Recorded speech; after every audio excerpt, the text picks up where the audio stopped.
You're listening to Joy Coaching America with the Joy Coach, Karyn Lynn Grant, spreading upbeat, uplifting, informative messages of hope and happiness from sea to shining sea, from our home in the beautiful Rocky Mountains.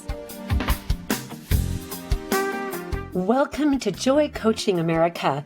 This is Karyn Lynn Grant, and today I have the privilege of introducing to you an amazing man who is a wonderful mentor of my husband and mine. Manase Fotu is a wonderful husband. He is a wonderful father of 13. His beautiful wife, Lisa, and he are in Alpine or Cedar Hills, Utah. And we're so grateful today to have Manase here. He is one of the key leaders and mentors in life leadership. And his story is such an incredible story. And for our Father's Day program, I just felt that if I could interview any man other than my husband, it would have to be Manase Fotu. I have sat in audiences where Manase has shared his testimonials of fatherhood and husbandhood and the beautiful spirit that he projects. I wish you could see his illuminating countenance as he will share with you today some of his core beliefs and values and his story. And we're going to start at the very beginning, Manase. We're going to go all the way back to when you were a little boy in Tonga. And I would just love for you to say hello to our listening audience. And then if you'll just share your background as a little boy growing up in Tonga. Well, number one, thank you, Karyn. I am so excited, to share, with your audience here, and what an honor, to share a little bit. And my prayer is that hopefully my story and my experience will help somebody out there, at least one person. It's helping me. So let's say that. So I just pray that that my story will help somebody out there and encourage you to not give up, but to get out there and know that, that God wants you to win, And so, my story, going back to the island of Tonga, I'm grateful for my parents, number one, because now that they're gone, they both have passed away quite a few years ago. I think I appreciate them more than ever before because I remember clearly now what they've taught me, the character and the philosophy and the whole, examples they've been to me, spiritually, mentally, and physically in so many ways, that, they've changed my life, So I look at my life, I was born in Tonga, the island of Tonga. It's one of the only kingdom in the South Pacific, I believe. It still has a king and queen, it's pretty cool. But leaving, Tonga when I was 10 years old, coming to America. But I want to back up a little bit. My family, there's 10 children in my family.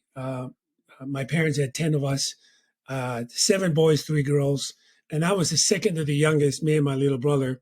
But I just remember growing up, not knowing any different. I was, happy kid, and I think that's what you're going to find when you go into the island of Tonga is they're very happy people, And I believe one of the reasons is because they know who they are as people. They're God-fearing people, which I think has a lot to do with it. Tu'i Fa, the king of Tonga, the first king of Tonga, the first thing he did is he dedicated the island of Tonga to the God, to our Heavenly Father. And, when you do that, I believe it sets the precedence for the island, all of the people of Tonga, You'll find that one of the unique thing about Tonga is that on Sunday, it's Sunday. You can feel it, there's just a different spirit about it, and I believe that has an impact in the people of Tonga. And in fact, Sunday, all the stores are closed. No one is allowed to drive. If you drive, you have to get permission. It has to be specifically for church. And it's cool because you hear all the bells ringing from different churches, because different religion and everything. But everybody knows it's Sunday. You're not supposed to play on Sunday. You're not supposed to, to any sports events or anything like that. It was time to go to church, That was a God-fearing king. Yeah. He really believed that if he would dedicate, the whole island of Tonga, that the gods would watch over Tonga, well, at another time, we'll talk about more stories about how all that rolled out, how Tonga's been protected from so many things. But yeah, I grew up in the island of Tonga. I remember, walking to school every morning with no shoes on. Mm. And, you get your feet really hard and that's your shoes. I mean, you don't know any different. And, but I just remember, my mom said one day, hey, our whole family's going to go to America one day. She had this dream that was very clear that she wanted her children to have a better opportunity in the land of America, the land of opportunity. And excuse me. And I didn't know as a little kid what that meant. And of course, later as as that rolled out, I realized what that all meant. It was sacrifice, a lot of work. And I just remember my dad going, what are you talking about? We could barely making it here in Tonga with our big family. My dad farmed a little farm of sweet potatoes and bananas, all these fruits and, stuff. And then he would go to the ocean and be a fisherman. He was a fisherman, very, very good fisherman. But I just remember being really, really happy every day. I got to eat fresh fish. And my dad would take us to the little plantation that we had and getting fresh sweet potatoes every day and different things like that, helping my dad, every day. And my job every day in school, after school, elementary school, was gathering firewoods to cook our food in open fire. Wow. And so it was very interesting. And then I'll forward it a little bit. My mom said one day, I said, look, they're going to be, our vision is to go to America and take all of you to America. But right now, only some of us can go to America until our whole family will be in America. At that time, I already had an older brother, Sione, my mom had worked really hard and encouraged him to get to America. And he was in Hawaii going to school and working and sending money and working on the visas and everything to get us to Hawaii. And so the day came when my mom and dad, had to leave, first to get to Hawaii because they're the one that get the visa, the only one got the visa and the funds to get them to America. And I just remember my mom, the night before, she was all crying and everything. And I'm like, Mom, why are you all sad? She's like, well, because I'm leaving to go to Hawaii. And I'm saying, what's Hawaii? Where is Hawaii? I'm thinking just another island in Tonga somewhere. She goes, no, it's far away, honey. I'm not going to be able to see you for a little bit, for a while. I said, well, how long? She goes, I really don't know, and I'm like, what? You mean you don't know? I mean, I might not be able to see you. She goes, no. You're going to see me, but this is the way we got to do it because we don't have the money and your visa yet, so I got to go first and then we'll save up money and then you and your little brother will come later, and I just remember, okay, but it wasn't until that next day at the airport that I realized my mom's going away for a while. And, Wow. and, but, looking back, that's the sacrifice, you got to do sometimes because, and you don't understand that for now, back then, but you realize, dang, my parents went through a lot, and when I finally saw my mom, almost 3 years later, Wow. she said that every night she would pray. Then my little brother and I would come. And there were many times, after 6 months, she said to my brother, okay, I'm done. I'm going back to Tonga, because I miss my kids, my boys, and my brother would say, no, you can't do that. You can't do that. This is part of our sacrifice. You got to stay because it's going to be okay. And we were living with my aunt, uncle, my mom's sister. So everything was fine. It's just that my mom felt like she abandoned me, my little brother, right? So I'm like, and then of course, after a few weeks and months, you just go about as a young kid, until one day my aunt said, hey, guess what? You're leaving next week. You're going to Hawaii, because How old were you when that happened? I was almost 11, So she left when you were 8. 8 years old. Yeah.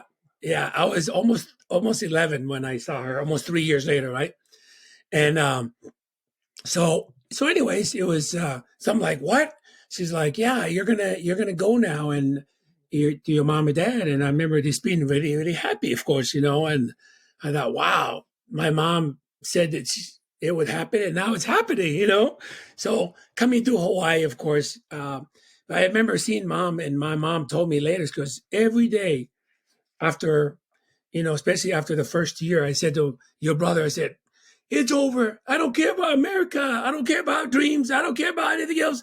I just want to go back to my little boys. Oh, And my brother encouraged him, no, you got to stay. And of course, she hung in there, and knowing that her sister was taking good care of us and families. this is an incredible story, Manase. And thank you so much for sharing this part of the story. Your mother and your father making such an amazing sacrifice so that your family could come here. And I have heard this story once, and I begged you to tell it today. I think it is such an integral part of your life, your success, and what has made you the wonderful father that you are today. We will be right back after this station break with more from Manase Fotu.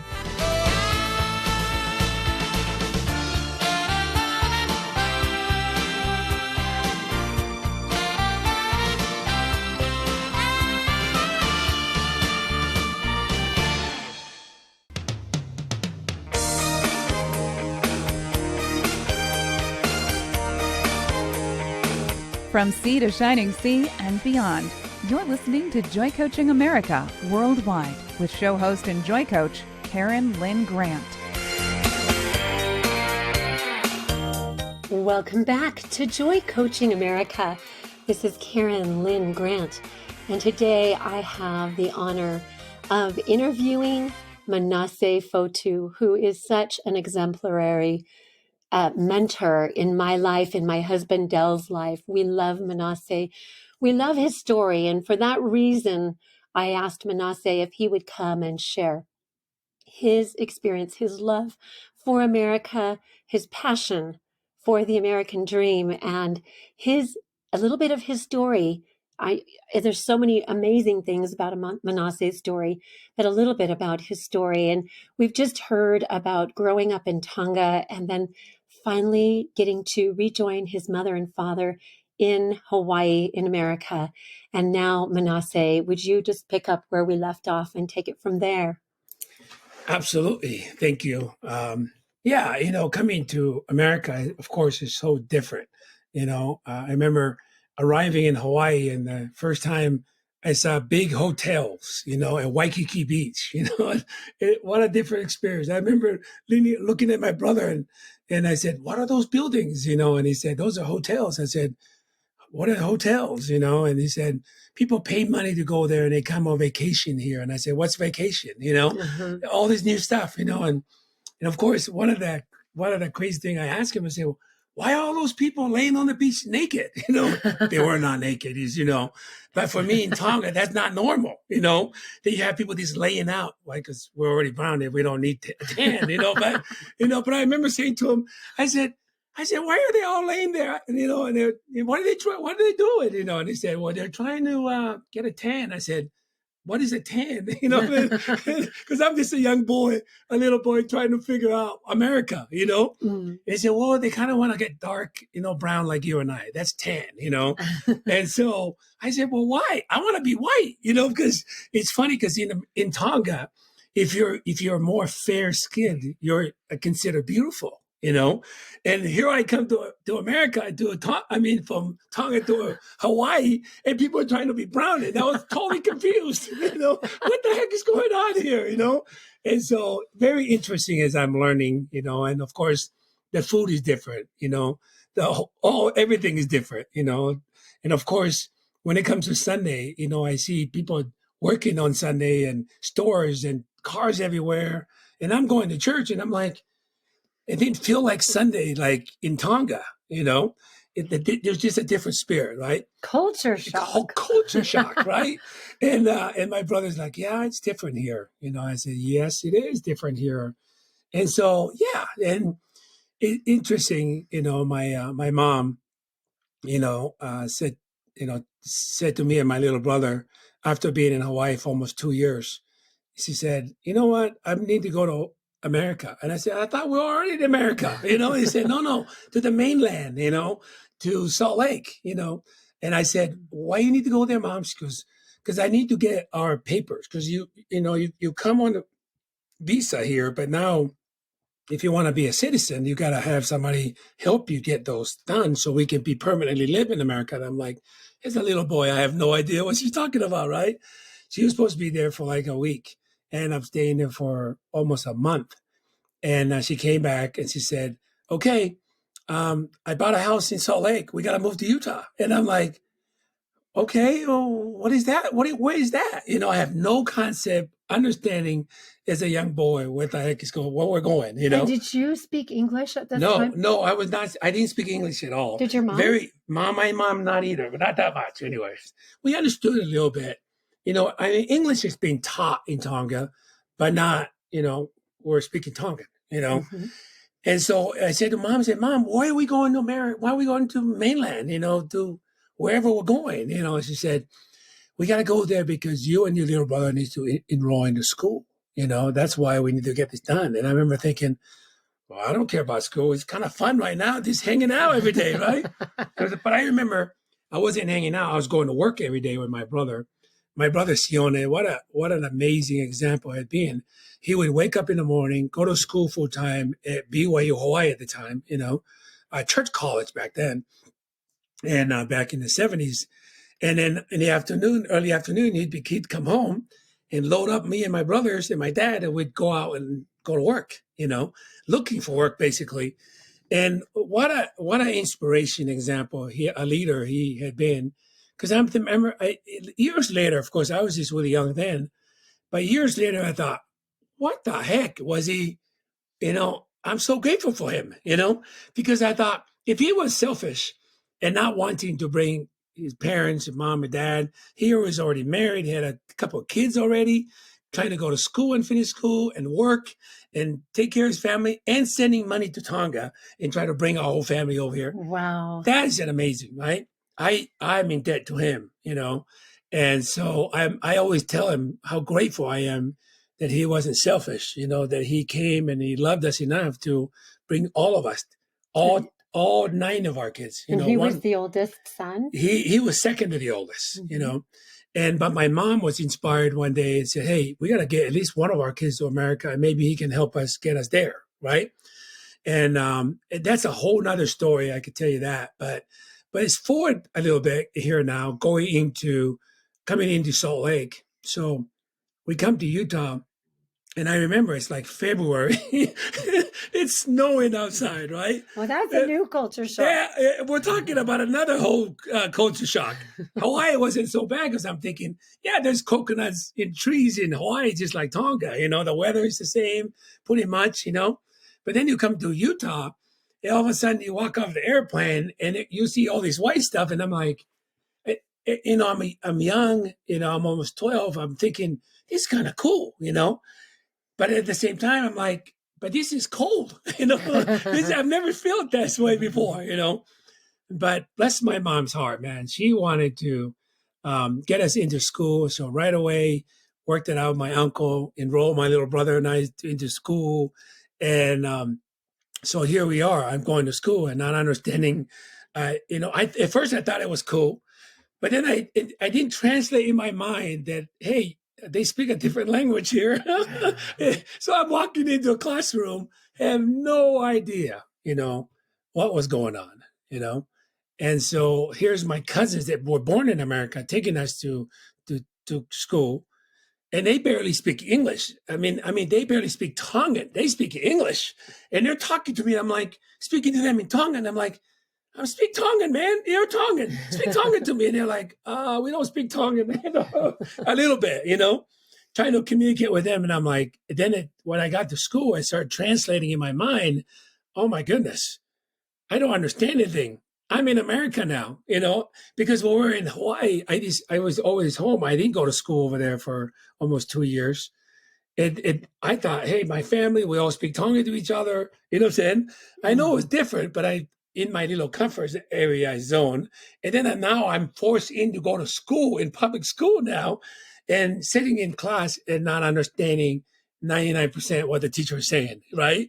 And I'm just like, this is not good. Wow, that is amazing. It was crazy, to, go through that whole process. And it wasn't fun for me, because why? Because I didn't understand anything. I felt like I was the dumbest kid in the school. And, because I didn't understand everything, and I became angry sometime, and get into trouble and with, fights and stuff like that, because kids would just be kids and be, looking back now, were just being funny. And I thought they were making fun of me, and I would just beat them up, and I get kicked out of school, and my parents, my brother would like, hey, what the heck? You can't do stuff like that. And I'm like, well, then I don't want to go to school anymore. Then I'll just go to work with you guys. And they said, no, you have to go to school, So trying to put that all together was just hard, That gives you so much compassion on children. That I had a school teacher friend in West Valley who had 13 different nationalities in her classroom. Sure. That's amazing. That get to hear it from the child's perspective. Yeah, it's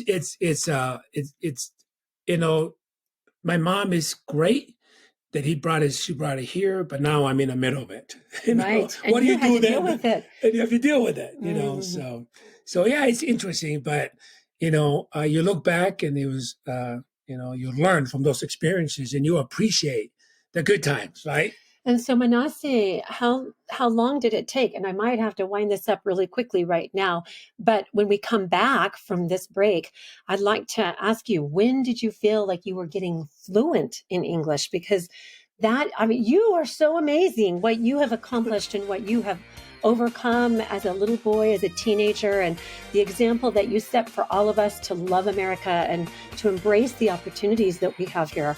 I am excited, and this is a beautiful sharing that you're doing with us today. And we'll be right back after this message with Manase Fotu.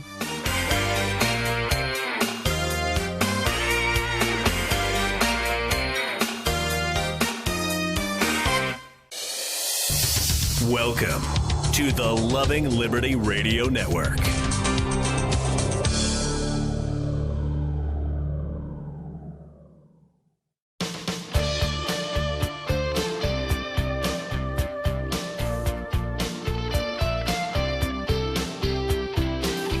Welcome back to Joy Coaching America, raising the world's vibration to love, joy, and peace, one happy listener at a time.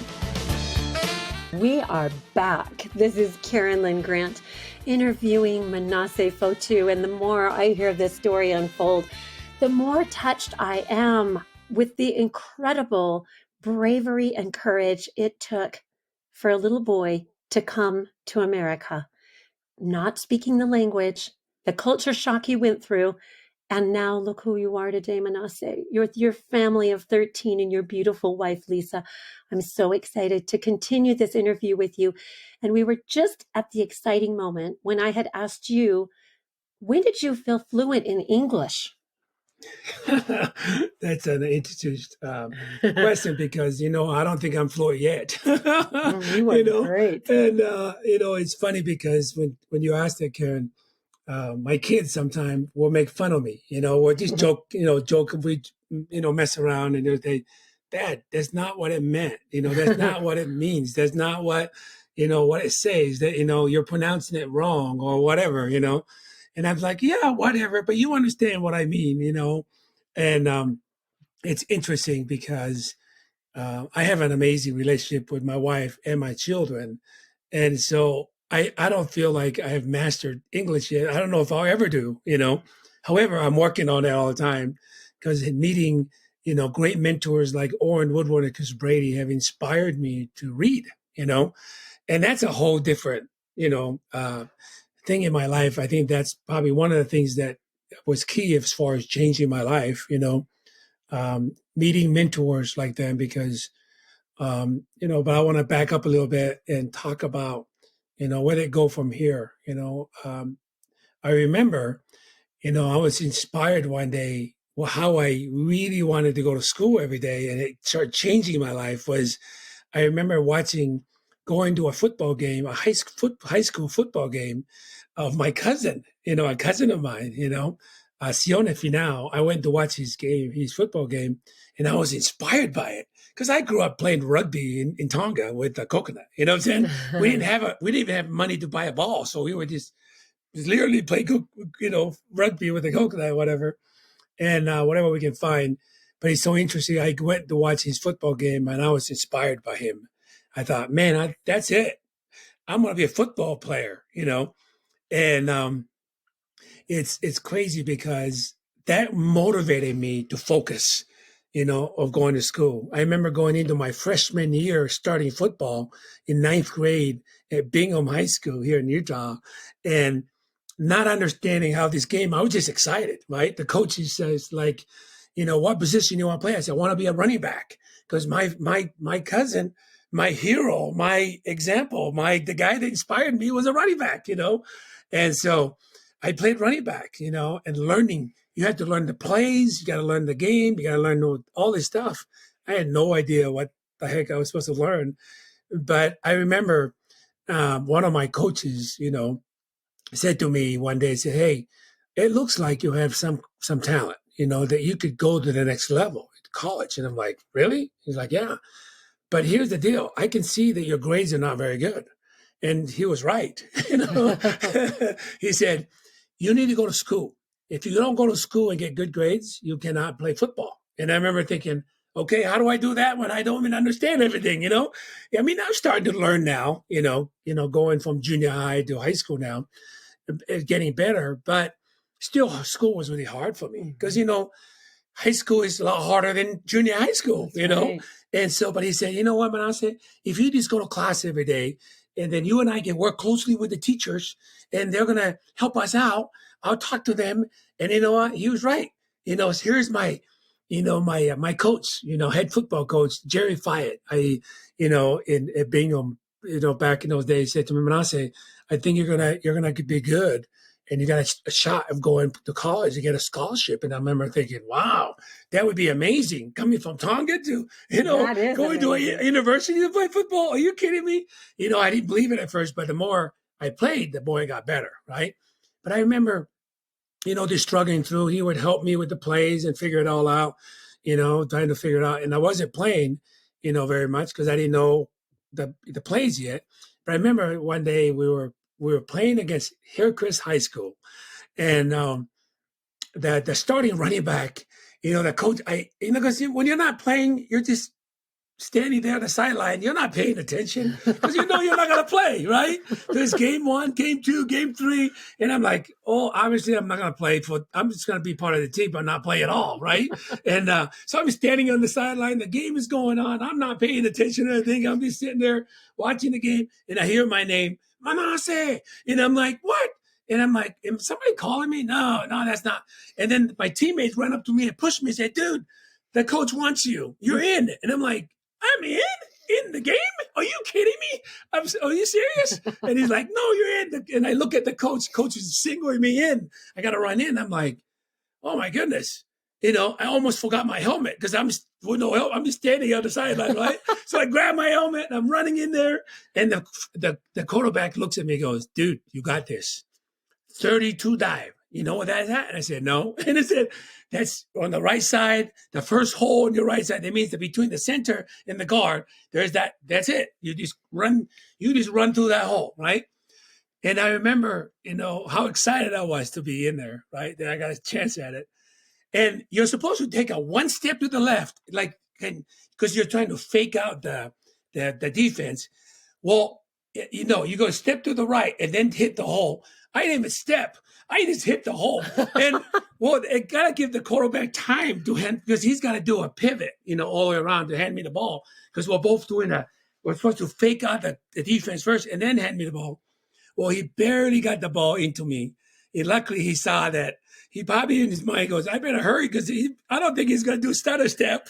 He's just going to hit the." And sure enough, he he barely handed me the ball. And I went to the ball. I remember hitting one person, and I spinned around and ran like almost a 90-yard touchdown. Oh, First play, right? And the coach is like, what the heck happened here? Because what happened was that the starting running back, something was wrong with his helmet, his equipment. He had to come out. I'm just going in supposed to stand there or whatever. The quarterback decided to call a play, hand me the ball. I ran a 90-yard touchdown almost. And the coach like, okay, that's our guy right there, right? And so because I didn't know football, all I saw in football was when you make a touchdown, you're supposed to spike the ball, right? I didn't know that. Only professional people do that, right? Well, because they throw a flag, they don't take your touchdown, but you get penalized, right? Or they do the extra point for them. So I remember spiking the ball in the end zone, and I come running out, and the coaches and everybody, the coach grabbed me and pulls me through. They said, "Look, you're not a professional yet. You're an amateur." 90 yards is a professional. He said, "You're not supposed to spike the ball yet, man. That's only professional guys." And I remember thinking, I didn't know what the heck he was supposed to do. I was just excited because that's what I saw on TV, right? And so it just kind of shows you how I had no clue what the heck I was doing out there. But I remember the coach saying, "Okay, you're the starting running back now." And I remember thinking, "Coach, but I don't know the plays." He goes, "Don't worry. The quarterback and I will tell you what to run, And then from then on, the quarterback, he said, "All right, you're going to run here. You're going to run this way. You're going to go for a pass." And we worked on it. And I ended up starting the rest of the year, And but that's the story, right? And I remember my dad, his was really funny. I remember the first 3 or 4 games that I didn't play, my dad would come to the game, And I said, "Dad, look at my uniforms, clean. Don't come to the game. I'm not playing." He goes, No. I just want to come watch your team because you might play one day." And guess what? He showed up at the game when I ran that 90-yard touchdown. And I remember, I will never forget it. As I was running back after I spiked the ball, I was running back to my sideline. I remember just looking at my dad because, freshman football, hardly anybody comes. And it was a away game, right? Hardly anybody comes, at least in those days, hardly anybody comes, right? There's a few parents there because it's an away game. I remember I looked up at my dad. I just noticed it, my dad, he was like jumping up and down. He was all excited, "That's my son. That's my son." In Tongan, right? But anyway, but I just remember how excited he was, when I went home that after the game and we won the game and everything. How excited he was, telling my mom he was doing great. "I'm so glad I went. He was telling me he wasn't going to start, but look, I'm so glad, And I remember they said, "Dad, that was for you, right? All those times when I didn't believe that I was going to play, you came anyways, and because you was there, he got to see me play, right?" Oh my gosh, you would make the most amazing football commentator. I loved it. That was so wonderful, Manase. I love that story. That is just the great story. Find the hole. Don't turn to the left. Don't turn to the right. Just run straight through all the way to the touchdown. We're so grateful to have you here. And what a beautiful story about your dad, which will lead us in to our next topic soon about your role as father and husband.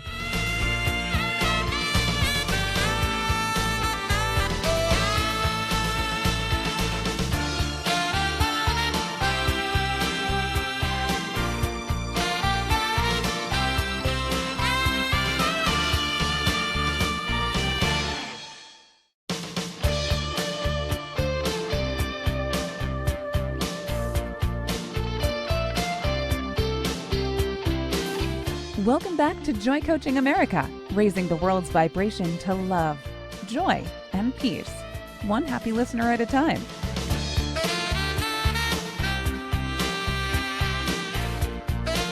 Happy Father's Day, everyone. I can't think of a more significant person in my world, other than my husband, than to be interviewing Manase Fotu for this special tribute to fathers. As I have listened to Manase, as I have watched him on stage, as I have heard him speak of his love for his wife and his 13 children, the sacrifices that he has made for his own family, I can't help but love the story that he told about his father yelling in Tonga, "And that's my son," as Manase made that 90-yard touchdown. And so I'm so excited, Manase, to be back with you and to ask you to will you briefly share a little bit about your dad, because you are one of the most nurturing fathers that I have ever seen and experienced. And I would love to see if that is generational for you. Does that go back to your dad?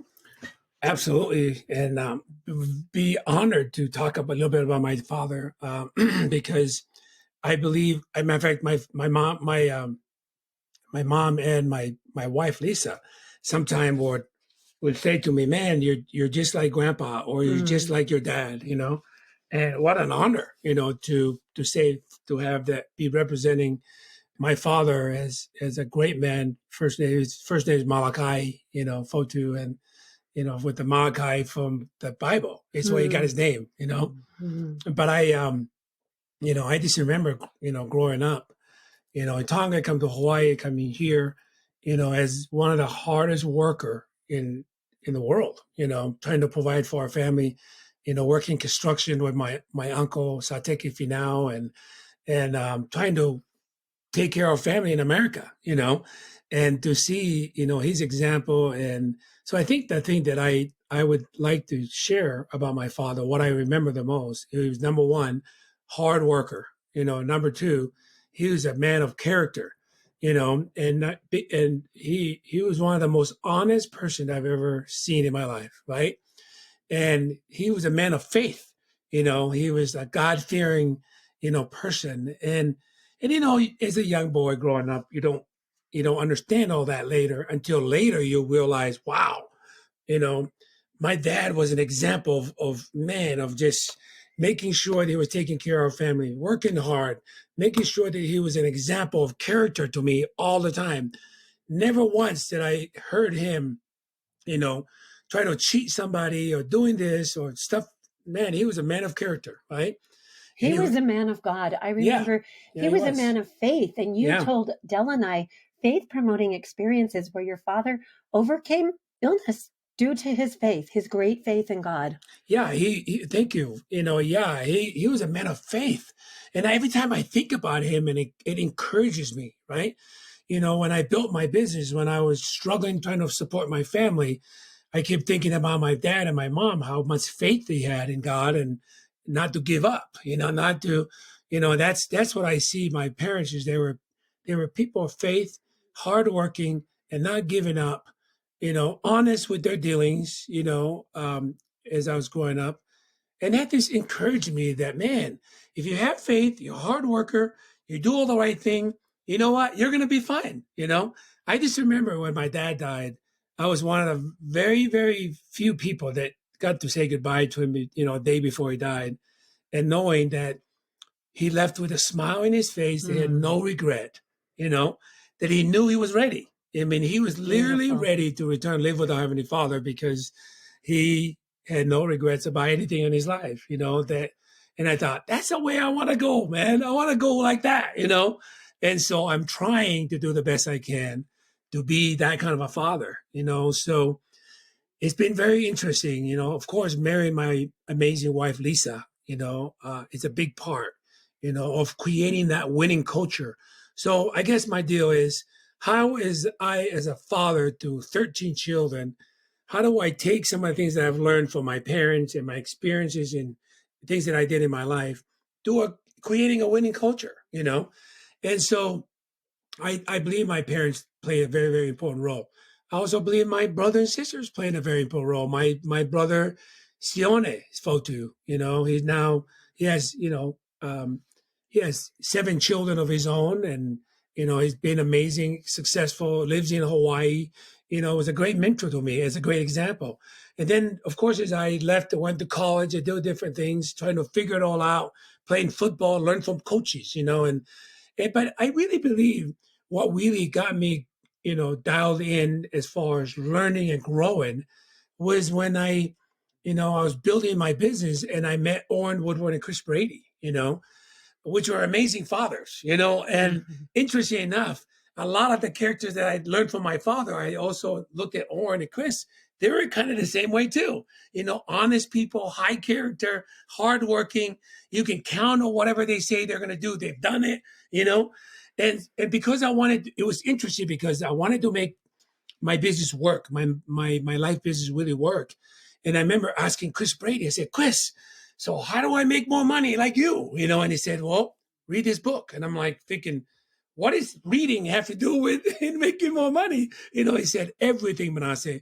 He said, you need to always continue to learn. And I said, why? He can tell I was like, why? And he said, well, think about it this way. All of us don't know what we don't know, right? Because we not any one of us know everything, right? You don't know what you don't know, Manase. And if you forget most of the things that you already know, and then if you don't continue to learn, then what do you really know, right? And I remember thinking, that makes sense to me. I need to continue to learn, read and learn more. But even though I didn't like to read because I didn't understand a lot of things I was reading as far as personal development, and I asked Chris, I said, what book should I be reading? He said, How to Win Friends and Influence People by Dale Carnegie. I remember reading that book the first time, like, I hate this book. It's so complicated. They're using terms I don't like. I remember going to Lisa all the time and my kids asking them, what does this word mean? How does that make sense? What does this sentence mean? Don't explain to me. Because even though I had gone through high school and college and everything, English language is hard, and I'm like, because many times I would listen to something in English and it translate into Tonga and then try to make sense of it. And sometimes it doesn't correlate very well, right?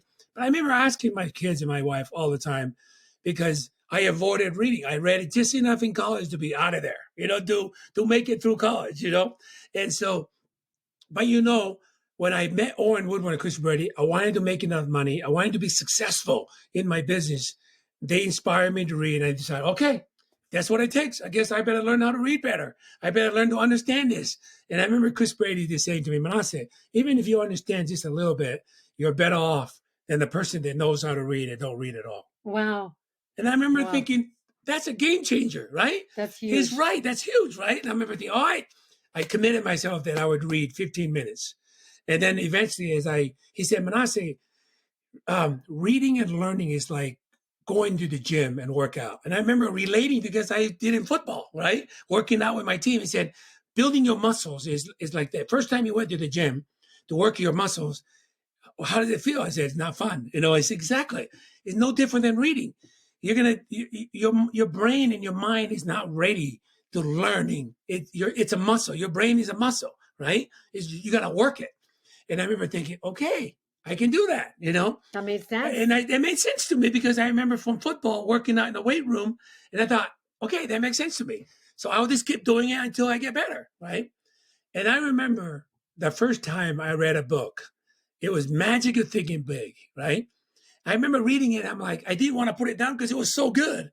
And it was like 45 minutes later, I'm still reading. I'm like, surprised myself. I'm like, what the heck happened to me? I love reading now. So over time, I was developing that muscle that I love reading, right? And it changed my life, And then it became contagious. It became really, seriously. My wife was already a reader. That's why I needed to read because she was already way ahead of the game than I ever was, And I remember thinking, wow, my relationship got better.